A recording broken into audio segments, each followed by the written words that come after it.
Hola chicos y chicas, bienvenidos a mi canal. Hoy les vendré a hablar de los 4 componentes del control mental y los 3 pasos para conseguir el total control de la mente. Bueno, iniciemos con los componentes del control mental. El primer componente sería el control del comportamiento. ¿Y en qué se basa el control del comportamiento? Lo veremos a continuación. El control del comportamiento se basa en la realidad física del individuo, o sea, como en la modificación que la realidad que tenía este individuo antes de entrar a la secta. ¿Y en qué se basa ello? Incluye el control de su entorno, el lugar donde vive, la vestimenta, su alimentación, sus horas de sueño, su trabajo y vida laboral en sí, rituales u otras acciones en sí. Influye mucho en las acciones de la persona. Ese control se basa mucho en las acciones que esta persona realiza, que se encuentra sometida a este tipo de control mental. Se tiene esa necesidad de tener el control de comportamiento, por lo cual la mayoría de sectas les asumen horarios muy rígidos y les asumen obligaciones y tareas dentro de la secta. Así que por ello, cada miembro se dedica a los rituales de la secta y a las actividades en sí de adoctrinamiento. También es habitual que a los miembros se les asigne un cumplimiento de metas y tareas específicas, llegando a restringir su tiempo libre e incluso su comportamiento. En algunos de los aspectos más restrictivos, los miembros tienen que solicitar el permiso de los líderes para casi todo lo que hacen en su vida diaria. En otros, el individuo es tan económica dependiente de sus opciones de comportamiento se reducen de forma automática. El miembro ha de pedir el dinero para el billete de autobús, ropa o visita médica. Esto llega a grandes extremos. Por lo general, la cadena de mando de sectas es de nivel altamente autoritario y fluye del líder a través de sus lugartenientes hasta sus sublíderes y allí hasta los miembros de la base. En un entorno bien regulado, todos los comportamientos pueden ser premiados como castigados. Sí, como, vas a tener una recompensa por haber hecho tal acción. Pero si te equivocas, vas a arder en el infierno o vas a tener un castigo divino, mejor dicho. Más o menos esto. Y esto sirve a la jerarquía para mantener a sus adeptos fuera de un cierto nivel de equilibrio.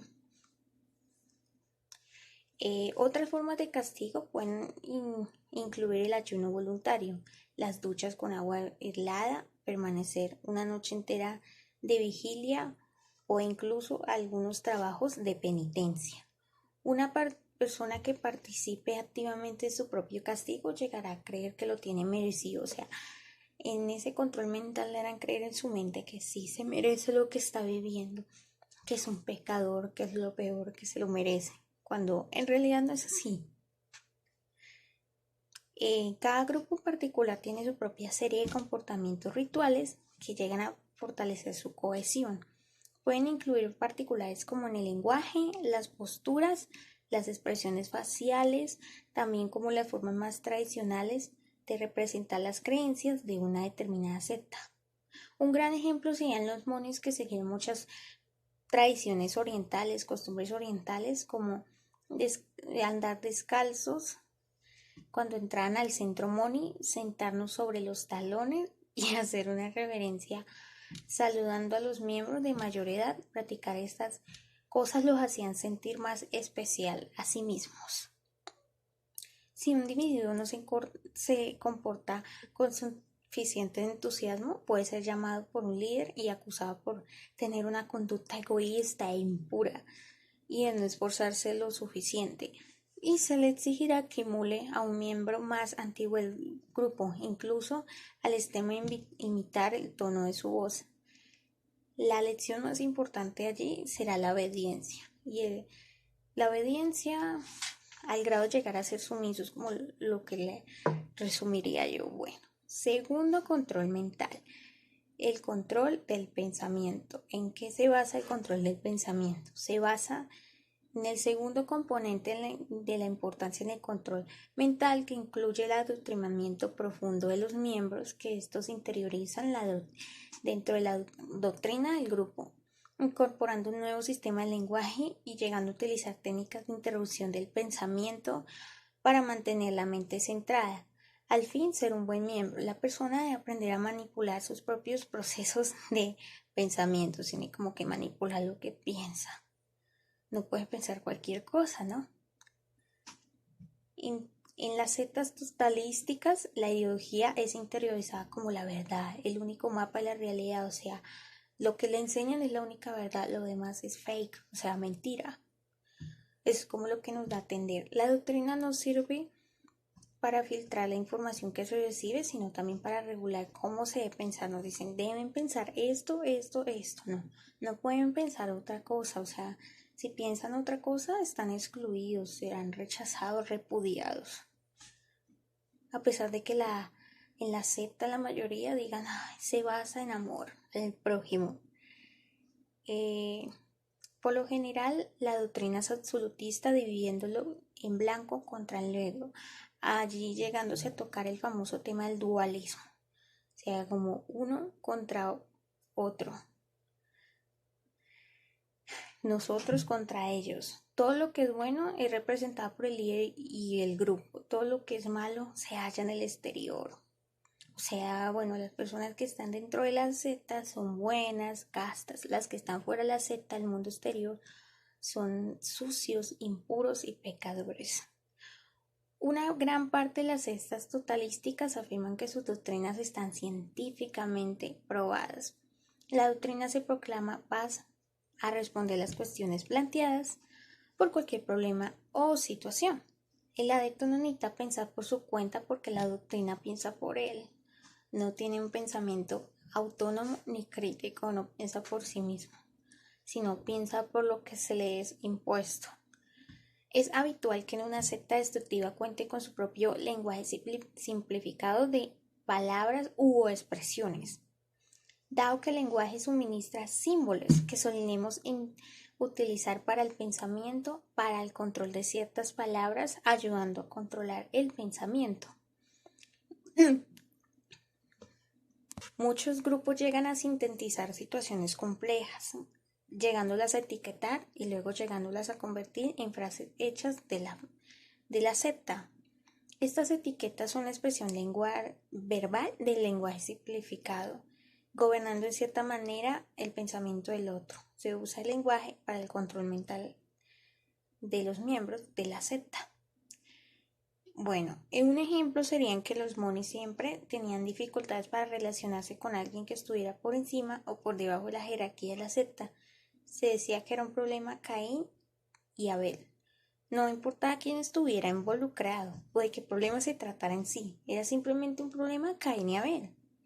El término en sí mismo se dictaba que debía haber una resolución en el problema. Caín tenía que obedecer a Abel y seguirle en vez de asesinarle como están escrito en el Antiguo Testamento. Caso cerrado.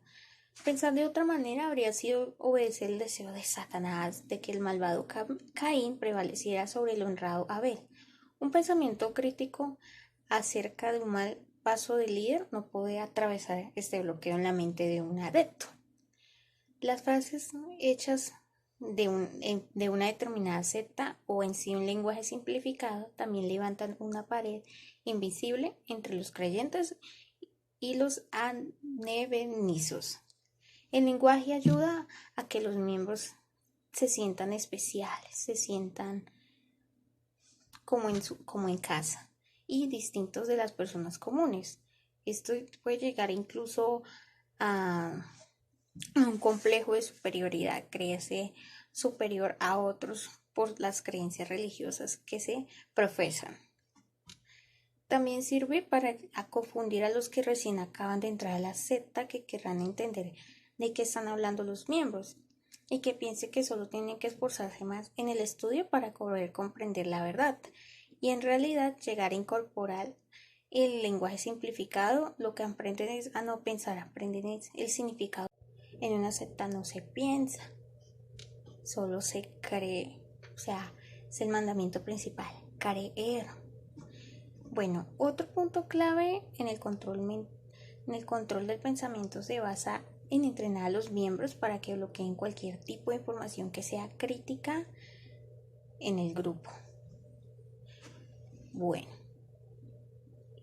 y también hablaremos de la información transmitida de un miembro de la secta es interpretada como un ataque al líder, la doctrina, al grupo. Se levanta un muro de hostilidad.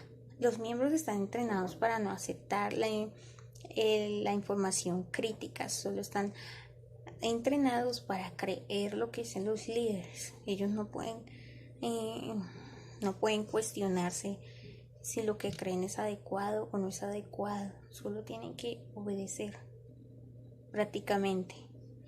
Y se ha explicado anteriormente que las críticas son las mentiras que sobre nosotros pone Satanás en la mente de las personas, o que son las mentiras que la conspiración mundial llega a imprimir en los periódicos para desacreditarnos porque saben que estamos por encima de ellos. Bueno, estos lemas son famosos en las sectas. Aunque resulte paradójico, las críticas al grupo confirman que el punto de vista de la secta acerca del mundo es correcto. La información que reciben no se interpreta de manera correcta, sino que una vez ya le tiran hate, le tiran odio a la información. No se toman el tiempo de interpretarla ni de deducirla en cierta manera. Bueno, tal vez el método que más se emplea y resulta más efectivo es el control de los pensamientos de los miembros. ¿Y esto cómo ocurre? En los rituales de interrupción del pensamiento. Se le enseña al miembro que interrumpan el pensamiento por sí mismo. Les dice que les ayudará a desarrollarse y a llegar a ser más eficaces. Cuando el miembro de una secta empieza a tener un mal pensamiento, utiliza la interrupción del pensamiento para ahogar el negativismo y centrarse en sí mismo. Así puede llegar a aislarse de cualquier cosa que amenace su realidad. Bueno, claro ejemplo es como las distracciones del mundo, incluso alejarse de personas que no profesen la secta, las creencias de la secta, alejarse de diversas cosas, de diversos tipos de distracción, música, estudios. Los diferentes grupos emplean técnicas distintas para la interrupción del pensamiento, concentrándose en la oración, entonar cánticos en voz alta o mentalmente, en la meditación o en el hablar en lenguas, cantar o tatarear. Esas son algunas de las acciones, muchas de ellas habituales en su valor u utilidad. Son pervertidas en las sectas destructivas. Se convierte en algo mecánico porque el individuo está programado para activarlas en la primera sintonía de duda, ansiedad o incertidumbre. En cuestión de semanas la técnica se vuelve innata, o sea, ya sea automático, o sea, que ya vive en nosotros. De hecho, el individuo a veces ni siquiera es consciente de que ha tenido un mal pensamiento, solo advierte que de pronto se ha puesto a cantar o a ritualizar. Mediante la utilización de la interrupción del pensamiento de los miembros piensan que se están desarrollando cuando en realidad solo se están convirtiendo a sí mismos en adictos, o sea, en robots, marionetas. Después de abandonar una secta que emplea exhaustivamente las técnicas de interrupción del pensamiento, la persona sufre un difícil proceso de readaptación a la sociedad, creyendo que tomó una mala decisión, que hizo lo incorrecto, que va a tener consecuencias, que va a tener un karma, mejor dicho. Eso es lo que suele creer la persona cuando sale de estas sectas. El control mental puede llegar a bloquear efectivamente cualquier sentimiento que no corresponda a dicha doctrina del grupo, incluso llegando a tener falta de empatía por lo que le pasan a las situaciones ajenas a otros, ya sea dentro de la doctrina, que son como consideradas pecaminosas o personas que están fuera de la doctrina. También sirve para mantener al miembro de la secta trabajando como un esclavo obediente. En todo caso, cuando los pensamientos son controlados, el comportamiento y los sentimientos de también son controlados. Bueno, tercer control, ¿cuál sería? El control emocional. ¿Y en qué se basa el control emocional? Bueno, es el tercer elemento del control mental. El control emocional intenta manipular y reducir al alcance el sentimiento del individuo. El miedo y la culpa son reinas allí, son herramientas reinas necesarias para mantener a la gente bajo el control. La culpa es, con toda probabilidad, el arma emocional más sencilla y eficaz que existe para que se consiga la conformidad y la sumisión del nuevo miembro o del miembro en sí. La culpa reina en las sectas. Está la culpa histórica, la culpa social. Bueno, la histórica, un gran ejemplo sería que Estados Unidos lanzara una bomba atómica sobre Hiroshima. En la culpa social hay gente que muere de hambre. ¿Y en qué se basa la culpa de identidad? Un gran ejemplo sería un pensamiento: no vivo de acuerdo con mi potencial. El miedo se utiliza para aprisionar a estos. La primera es la creación de un enemigo exterior que te persigue. El FBI te meterá a la cárcel o te matará. Satanás te llevará al infierno. Los psiquiatras te aplicarán electroshocks y los miembros armados de las sectas rivales te dispararán y te torturarán. O sea, crean un dualismo aquí, en cierta manera, un enemigo. Todos en contra de alguien en sí. Y luego los desprogramadores. La segunda es el terror a ser descubierto y castigado por los líderes. El miedo a lo que podrá sucederte, a las consecuencias de lo que ellos consideran pecaminosos y que tú hiciste en cierta manera esa acción. En algunas sectas se proclama que el holocausto nuclear o cualquier catástrofe sería el resultado de indisciplina y mal que ha hecho los miembros, negligencia o algo así. Para poder controlar a alguien a través de sus emociones, a menudo hay que redefinir sus sentimientos. La felicidad, por ejemplo, es una sensación que todos los humanos deseamos, cualquier persona, cualquiera. Sin embargo, la felicidad se define como estar cerca de Dios, y Dios no es feliz, como aparentemente sucede en muchas sectas religiosas. Entonces, la manera para ser feliz es ser desgraciado. En consecuencia, la felicidad, para poder ser feliz, debe sufrir mucho, debe sufrir demasiado, y así para poder alcanzar la felicidad. En algunos grupos la felicidad estriba en dar órdenes al líder, en reclutar el máximo número de individuos o donar una buena cantidad de dinero. La felicidad está definida como el sentido de la comunidad que brinda la secta a todos aquellos que disfrutan de una buena posición. Bueno, la lealtad y la disposición son entre estas las emociones más respetadas. Los miembros no están autorizados a sentir o expresar emociones negativas, excepto hacia los foráneos. Se les enseña que nunca han de experimentar sentimientos hacia su propia persona o sus propias necesidades, sino que siempre debe empezar a nivel colectivo y no a nivel individual. Está prohibido criticar al líder, pero sí deben cuestionarse y criticarse a sí mismos. Muchas sectas ejercen control total sobre con quién nos relacionamos. Suelen decir que los adeptos deben evitar ciertos miembros y deben pasar más tiempo con otros. Incluso algunos llegan a recomendar a los miembros con quien deben casarse, controlan su relación e incluso tu vida sexual. Hay sectas en las que les pide a los seguidores que nieguen o supriman sus sentimientos sexuales, lo cual lo convierte en una fuerte de frustración contenida que puede llegar a ser canalizada con otras salidas, como trabajar más tiempo, dedicarte a otras cosas. Pero en otros grupos, en cambio, al contrario, exigen la sexualidad y al miembro se le hacen que se llega a contener a nivel sexual, le hacen sentir como egoísta. De manera u otra, el grupo ejerce un control en las emociones de estas personas. A menudo se llega a mantener a los individuos en constante desequilibrio. En un momento dado se les alaba y al siguiente son insultados, llegando a desequilibrar sus emociones y en sí conllevando a una inestabilidad emocional.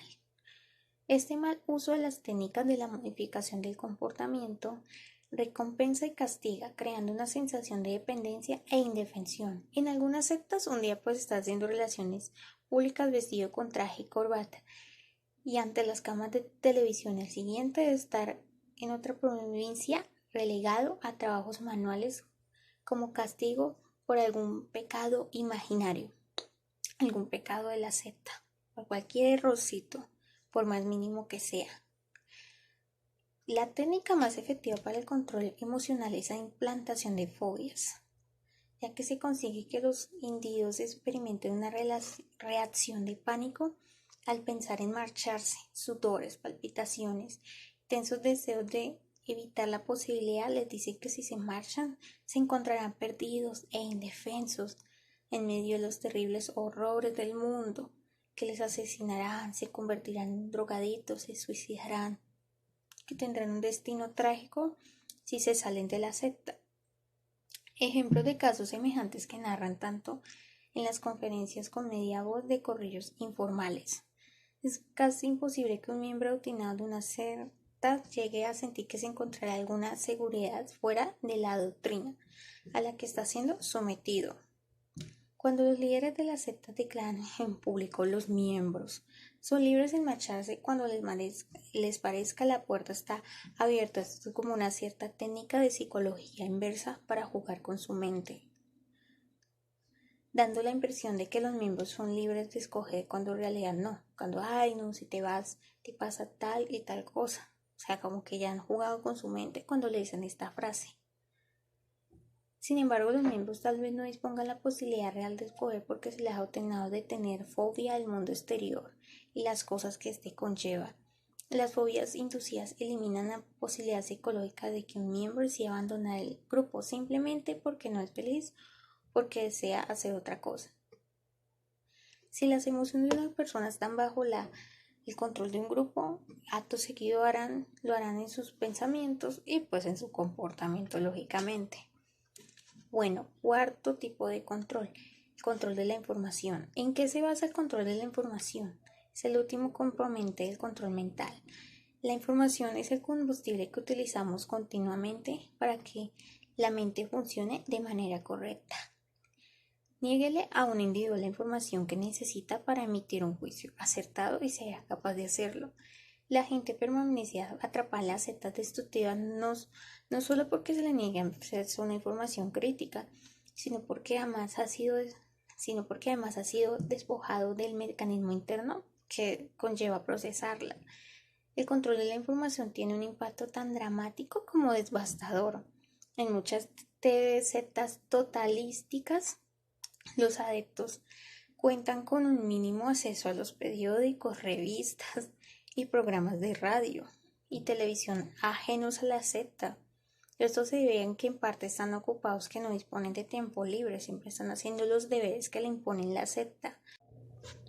Bueno, y cuando estos leen, en sí son libros impuestos por la secta, no son como libros de libre gusto, como escogí este libro a leerlo, no, son libros impuestos por la secta, o material que ya ha sido censurado para ayudar a los miembros se mantengan centrados u obedientes en la secta.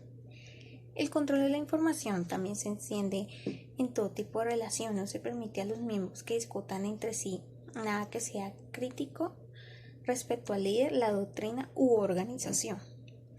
Bueno, los adeptos se espían los unos a los otros y se mantienen informando a los líderes las actividades incorrectas que estos realizan, o incluso cualquier tipo de comentario. A los nuevos conversos no se les permite que mantengan conversaciones entre sí sin la presencia de un miembro más antiguo que los iba vigilando.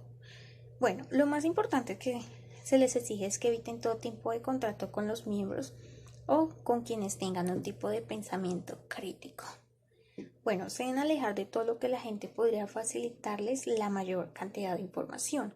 En algunas sectas se llega a leer la correspondencia de los miembros y a escuchar las conversaciones telefónicas. Qué icónico.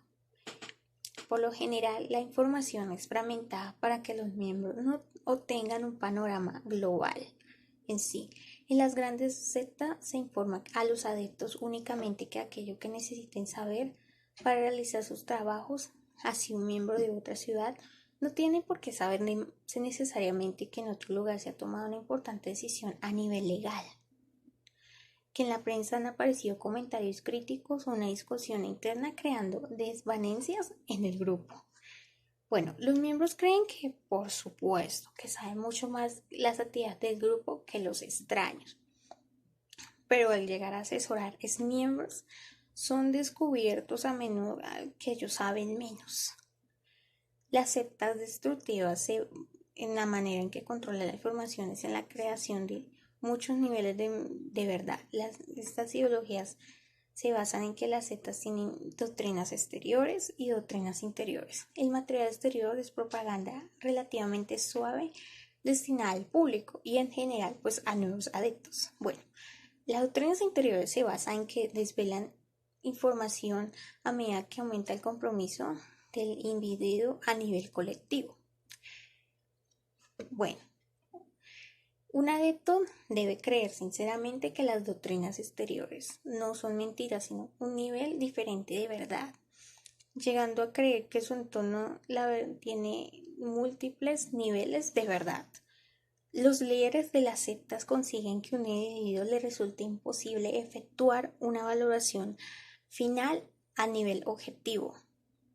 Se plantea problemas, les dicen que todavía no es lo bastante maduro para conocer la verdad, pero que dentro de poco se quedará todo muy claro. Bueno, y si trabaja con entusiasmo ganará el derecho a conocer los niveles más altos de la verdad.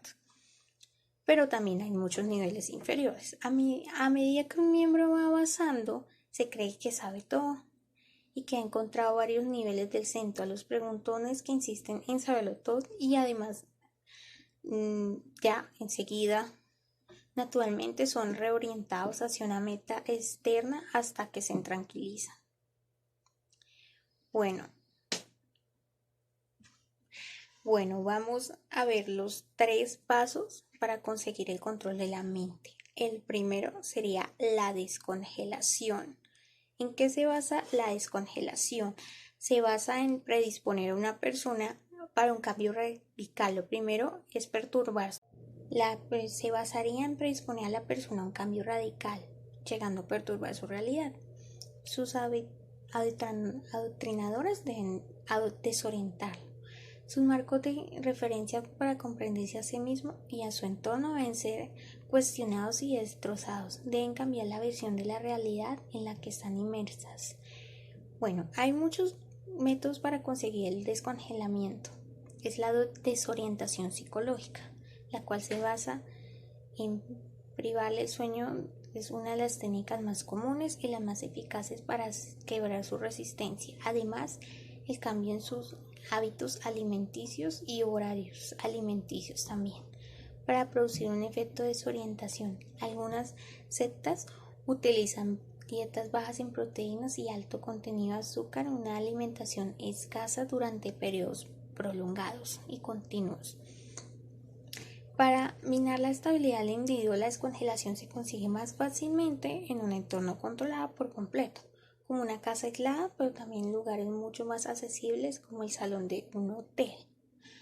Los procedimientos hipnóticos constituyen otra eficaz herramienta para descongelar a un individuo y burlar sus mecanismos de defensa. Una técnica hipnótica particularmente efectiva se basa en el uso deliberado de la confusión para la inducción del estado de trance. La confusión es el resultado habitual de presentar de forma congruente cualquier información que sea contradictoria. Por ejemplo, si el hipnotizador dice con tono de voz autoritario, cuando más intente comprender lo que les digo, menos capaces sean de comprenderlo. ¿Me comprenden? Bueno, en esto conlleva a la persona a un estado de confusión temporal. Si lo repite una u otra vez, puede que al final tenga sentido y llegue a creérselo para sí mismo. Sin embargo, a un individuo se le mantiene durante un tiempo suficiente en un entorno controlado y se le hace escuchar un lenguaje que lo desorienta y una información que lo confunde. Lo más normal es que acabe de suspender su juicio crítico y se adapte a las creencias de la nueva secta, que es ser un ser crítico y empieza a ser un ser creyente. La sobrecarga sensorial es la privación de las sensaciones, consiguiendo desequilibrar por completo a una persona y hacerla más abierta a la sugestión. Un individuo puede ser bombardeado con datos de una fuerte carga emocional a un ritmo superior al que puede dirigir. El resultado es una sensación de estar desbordado. La mente se pone en un punto muerto y deja de evaluar los datos que recibe raudales. El recién llegado puede llegar a pensar que es algo que ocurre espontáneamente en su interior, pero es el grupo quien lo ha estructurado así de manera intencionada. Bueno, otras técnicas hipnóticas es el vínculo doble. ¿En qué se basa este? Que pueden utilizarse para descongelar el sentido de la realidad del individuo. El doble vínculo fuerza a la persona a realizar lo que desea el controlador, manteniendo la ilusión que puede elegir.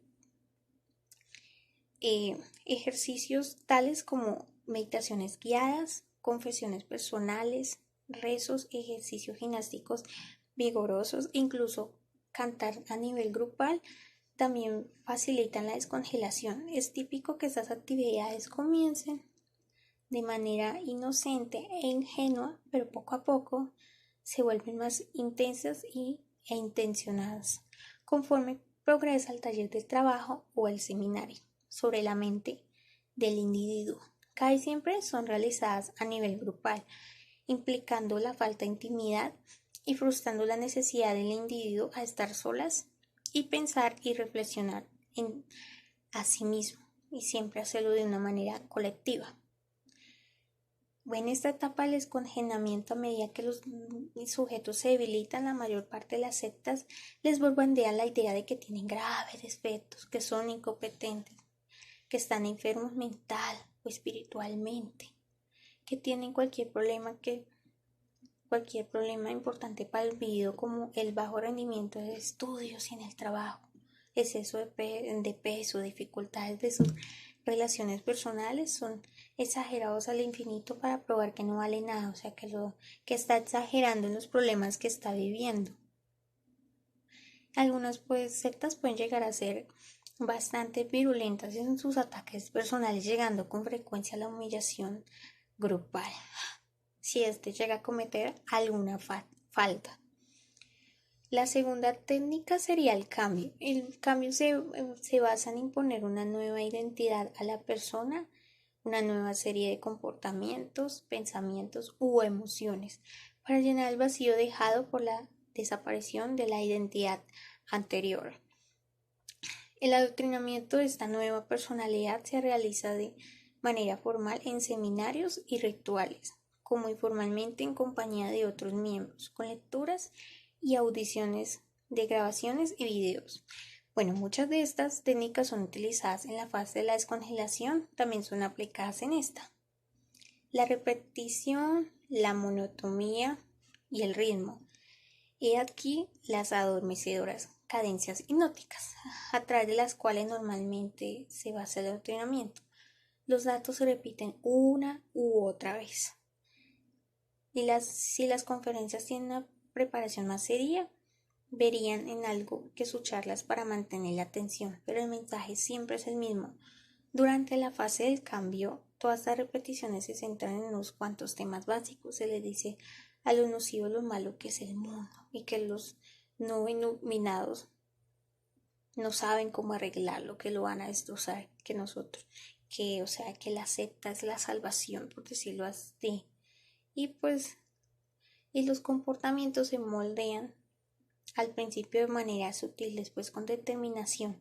El material que servirá para construir la nueva identidad se suministrará gradualmente, poco a poco, y aumentará el ritmo cuando se considera que el sujeto está asimilado, está preparado para asimilarlo. La regla elemental es: dile solo lo que pueda aceptar. En las secciones formales de adoctrinamientos pueden llegar a ser muy monótonas y rítmicas, una forma de inducir a estados hipnóticos. Bueno, resulta bastante ruidoso ya que la gente se duerma durante estos programas. Otra técnica muy eficaz para el cambio es la experiencia espiritual inducida, que a menudo se consigue de manera por completo artificial. Su amigo más íntimo en el grupo se encarga de recoger toda la información privada del recluta de las personas y se la pasa en secreto a los líderes. Más tarde, en el momento preciso, esta información se utiliza de improviso para crear una experiencia. Bueno, en las sectas religiosas destructivas no son las únicas en realizar estas experiencias místicas. Un experto en artes marciales y autotitulado mentalista que estaba formando su propia secta pagaba en secreto a unos gamberos para que agredieran a algunos estudiantes en la calle para identificar el miedo al mundo exterior. Y se lo ve como que es peor si no están dentro de la secta, son como estrategia de ellos. Satanizar el mundo exterior. Una técnica bastante común en las sectas religiosas consiste en pedirle a los adeptos que le pregunten a Dios qué quieren que Él haga, les exhortan a que estudien y que recen para llegar a conocer la voluntad de Dios. Bueno, tal vez la persuasión más poderosa por los miembros de la secta para una persona hablar normal, quien está fuera de la secta hablando de un adepto, tener toda una experiencia.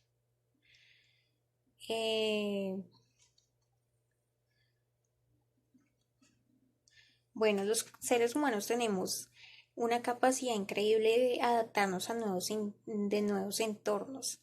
Las sectas destructivas saben cómo explotar esta capacidad al máximo, mediante el control del individuo, el uso de la modificación del comportamiento para recompensar ciertas conductas y suprimir otras. En la inducción de estos estados hipnóticos puede verdaderamente reprogramar la identidad de una persona. Cuando la persona ha cambiado, está lista para el siguiente paso. Tercera técnica de control mental. La congelación. ¿En qué se basa la congelación?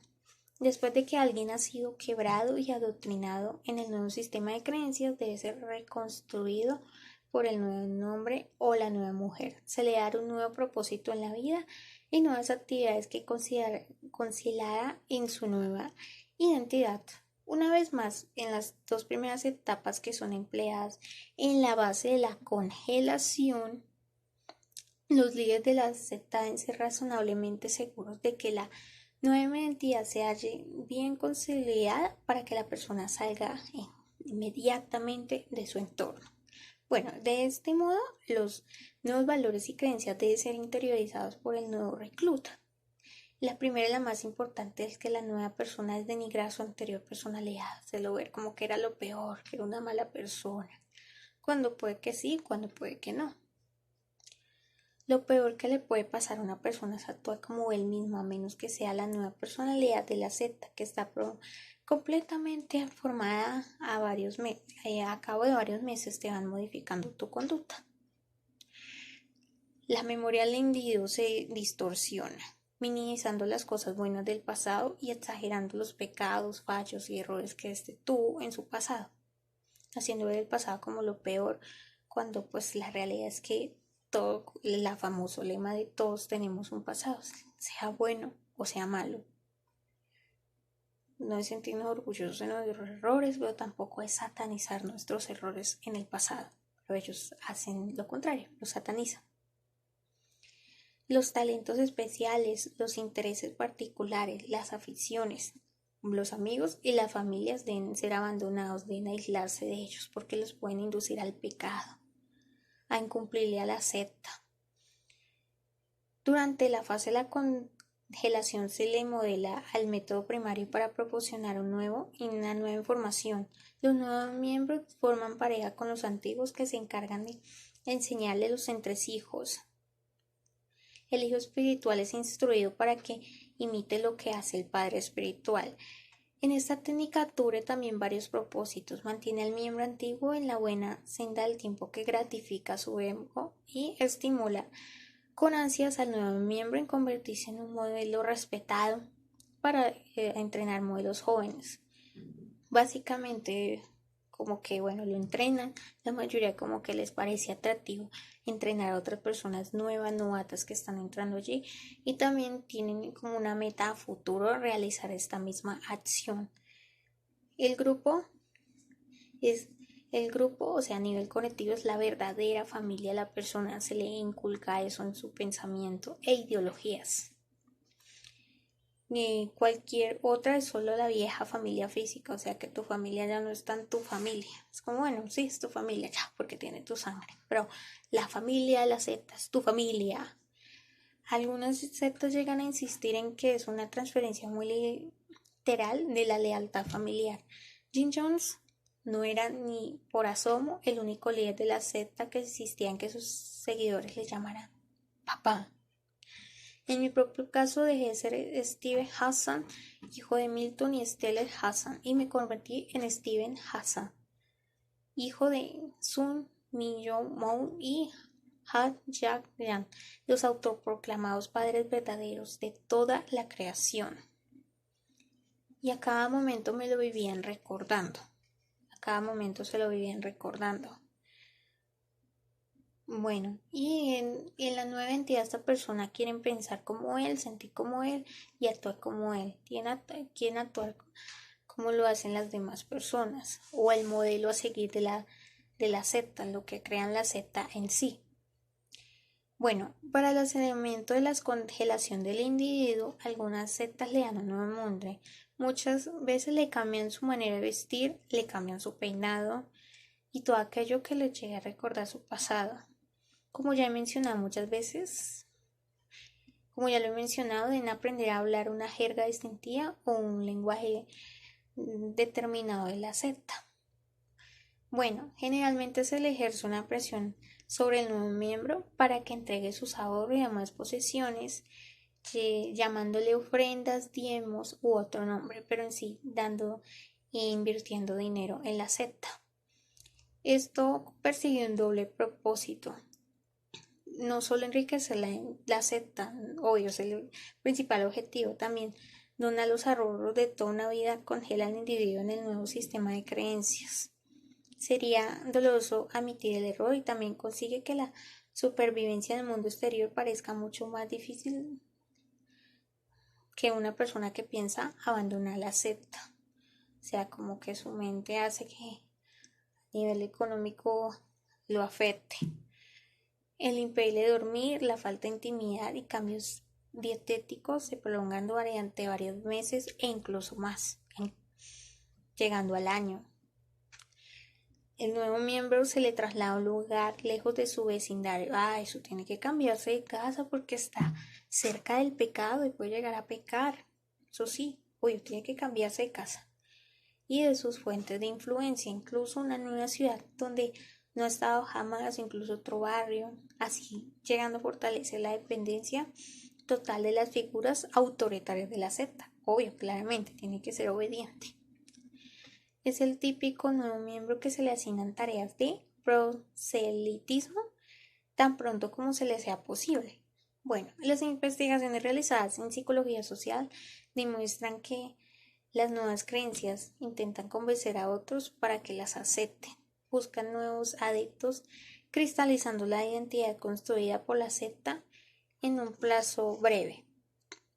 Algunos grupos se autofinancian mediante la utilización de métodos de la recaudación de fondos que son arduos e incluso humillantes, como por ejemplo pedir limosna en la calle durante 24 horas al día. Esta labor se convierte en una forma de acto glorioso, martillo que ayuda a descongelar el compromiso en el grupo, como lo que se mencionaba anteriormente en los 4 componentes del control mental, como si quieres ser feliz, tienes que sufrir. Bueno, después de unas cuantas semanas de proselitismo y recolección de fondos en el mundo exterior, el miembro generalmente